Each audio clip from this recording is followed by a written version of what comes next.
It's Ola Olanipekun. I'm a senior advocate and counsel to the distinguished Senator Rochas Anayo Korosha, the Owele.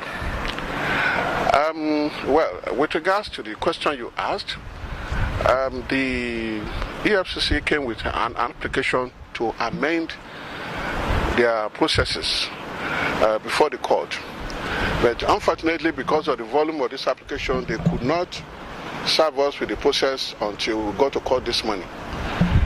And the nature of such application is such that we need to respond to the processes they filed. So because of that, we had no choice but to take an adjournment to be able to so respond. So, put in another way, the process they filed forced an adjournment of the proceedings this morning. But that's okay. The most important thing is that the Honorable Court re-emphasized the need for parties to obey court orders. What are we talking about? On the 6th of December 2021, the Honorable Federal High Court, Border Court Division, entered a judgment inter alia that the travel document of Senator Rochas Okorosha should be released to him. That's number one. Then number two, final judgment.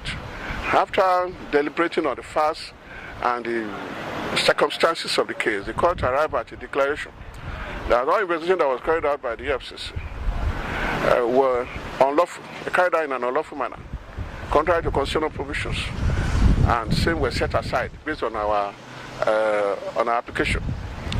So, and the court has simply said that all parties should go and obey the extant orders and decisions of the Honorable Court, pending when this application, pending when the EFCC application is determined. So, because of the process which the EFCC just filed this morning, and because of the exigency of the court's diary, the application was adjourned to 4th of April for hearing.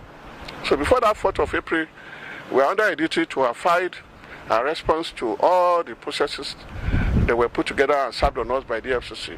So on the 4th of April, by God's grace, the application will be set for hearing, and the court will hear it and determine it once and for all. But between now and that time, all the parties must obey the judgment that has already been entered by the Honorable Court. The passport is yet to be released. We filed the application before the court asking for the release of that passport. We filed the application which was served on the EFCC asking for the release of that passport. They had mentioned in court on the last day that they invited our client, the distinguished senator, to come and collect that passport, but there is no indication, nothing written to that effect. So, as we speak, the passport is yet to be released. And if there is any other way and manner that the FCC is going to act that will be contrary to decision at the order of the Honorable Court, it will amount to contempt. That is the position. Thank you very much. Colleagues are also on the other side. They are also representing the EFCC. And they are also counsel working in the EFCC and being part and parcel of the management of the EFCC.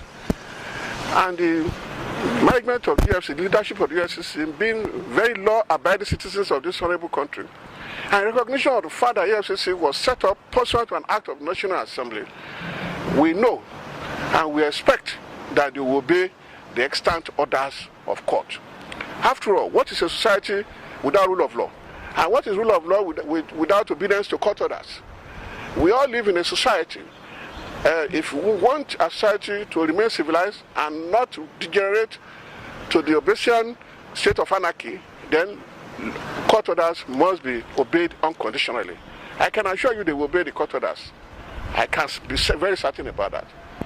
Thank you very much.